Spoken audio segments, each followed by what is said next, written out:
Hello everyone, my name is Trevor, I go by TheMrTrails, welcome to the channel. In today's video, we have the Dauntless 1.8.3 patch, which includes the Chainblade rework, a new Behemoth, a new cell, next-gen console upgrades, a new hunt pass, and even more. Now the Chainblade rework will be getting its own video, because this video will be about the good things coming to the game. I have so much to say about the Chainblade rework itself, it might be longer than this video, but consider dropping a like for me, and if you're new, consider subscribing. And if you want to support me through a channel membership for just 99 cents, I would be incredibly grateful, because there is a lot of uncertainty about the future of the channel and the game after this patch. So let's begin with the next-gen graphics update. This promises to now run Dauntless natively on the next-gen consoles and push the resolution and frame rate up to 4K 60 FPS if the console can handle it. I couldn't test the patch on a console, so I can't confirm this statement, but what I can confirm is that some of the visuals have certainly received an upgrade even on PC, and such visuals will be available to PC players with settings on epic quality. One of the most notable changes is the standing water puddles now reflecting things and being a bit more clear. But it looks like if you have any custom setting, the quality of these changes goes down. But the update does look rather good on these new epic settings. But next up is our new Behemoth, a new shock element praying mantis named Sahvyt. Sahvyt is going to be a new standard Behemoth, having its own weapons, armor, and its own home in the hunting grounds. It will be making Brightwood its new home, and as such, it will be replacing Flameborn Quillshot as the guaranteed Behemoth spawn there. And it will shuffle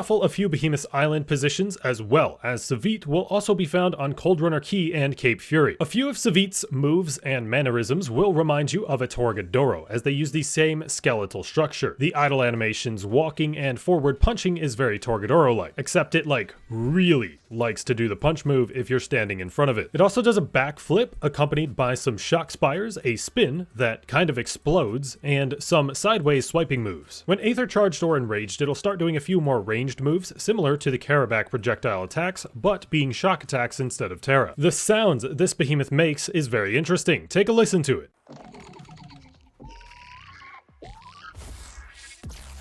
Sahvyt's a pretty cool Behemoth, and it's the first brand new visual design since the Chronivore. With Sahvyt comes new weapons and armor, as well as a new perk for your builds. All of Sahvyt's weapons come with Pulse as the built-in perk, as well as 2 Technique or Finesse slots. And all of the weapons share the same unique effect. When the unique effect is charged, the next attack you perform will release a shock boomerang. This boomerang will fly around for about 5 seconds, and it will be able to deal 350 motion value every 1/3 of a second, meaning in an impossibly ideal scenario, this can actually deal more damage than the Pangar unique effect, being able to deal up to 5250 motion value per target. However, the boomerang flies a good bit past where you initiate it, both in front of you and behind you, meaning you kinda have to activate it between 2 behemoths to get more damage. And you're more than likely only going to hit a target for half of what is technically possible, but it still does have potential to deal more damage than the Pangar unique effect, and even with that being the case, it has a shorter cooldown of 60 seconds. And this cooldown can be reduced by 5 seconds for each time you dodge through an attack on a short cooldown. With those things being considered, it's probably not too bad. It is probably the new best shock weapon in some cases. Even though it's not likely to get the ideal damage out of it, with how bad the shock unique effects are, it at least puts up a fight against the tail bonus Drask UEs. But let me show you these weapons, because these are probably the best looking set of base weapons hands down. We have the Sahvyt's Cutlass Sword,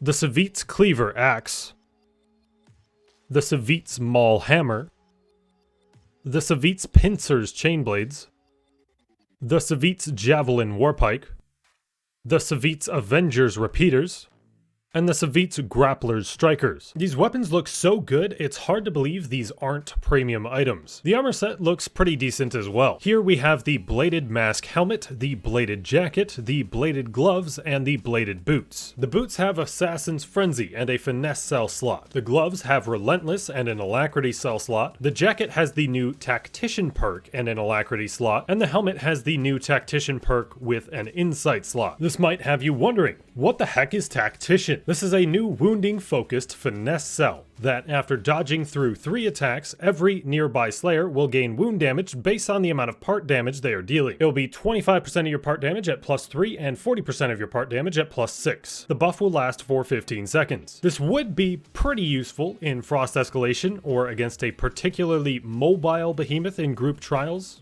but having to dodge 3 attacks kinda makes it not as useful as you would like it to be. With that 3 dodges stipulation, I don't think this has a chance of being used, even if it was like 200% wound damage or something. That would basically be insta-wounding everything. But let's say this was usable in some trial. You would only have 1 player on the team running it at +3 because it doesn't even double its own effect at +6, and it's not an actual damage cell. You would want to pack on more damage at that point, which would be increasing your part damage as well, which would increase the amount of wound damage you're getting anyway. So Tactician isn't that great, but you might wonder why they've returned to a wounding cell with this one. And the reason being is we have a sort of wound cell refresh in 1.8.3 as well. Relentless gets its Aether Rush bonus effect increased to 100% when at +6. This means that an Aether Rush with Relentless would provide 30% damage, 30% attack speed, 30% movement speed, and 30% stamina regeneration at +6. And you still get the bonus duration of the Aether Rush. Relentless was slightly underpowered, not really being worth it when it came out due to Berserker and Wild/Assassin's Frenzy basically doing its job better without having to wound. Combine this with Savagery and Acidic Savagery Relentless builds on every weapon don't look too bad. It's just Berserker and Assassin's Frenzy will still be a little bit better. But there's more. Barbed gets buffed to 30/60% wound damage per hit, and the dodge through bonus gets bumped up to 500 wound damage at +6. Merciless gets its wound damage increased to 80/130 against staggered behemoths. However, Merciless gains a bonus effect at +6 of extending the duration of wounds by 60%. This would then give you about 24 seconds on a wound and extends the savagery uptime. And because of this, Merciless looks like it might be a sell for a squad with 1 dedicated wounding person. That is if the behemoths don't straight up die before it would become useful. Next up, let's talk Hunt Pass and Reward Cache. If you are going to make any premium purchases, being the Hunt Pass or new store items, consider using my supporter creator code TheMrTrails. Make sure the A is before the I. Let me give you a rundown of the notable items of the Hunt Pass. At level 1, we have the Unhinged Fury emote.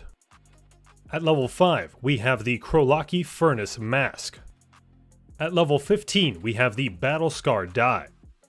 At level 20, we have the Krolocki Warlord Flare. At level 25, we have the Krolocki Furnace Plate. At level 35, we have the Molten Talisman Lantern. At level 10, 30, and 40, we have the Krolocki Warlord Banner Set.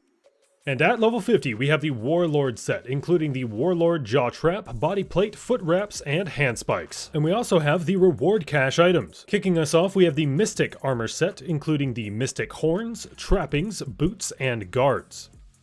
And our weapons are the Warlord's Cry Warpike, the Warlord's Howls Strikers, the Warlord's Scream Sword, the Warlord's Roar Axe, the Warlord's Shout Hammer, the Warlord's Bellows Repeaters, and the Warlord's Wails Chainblades.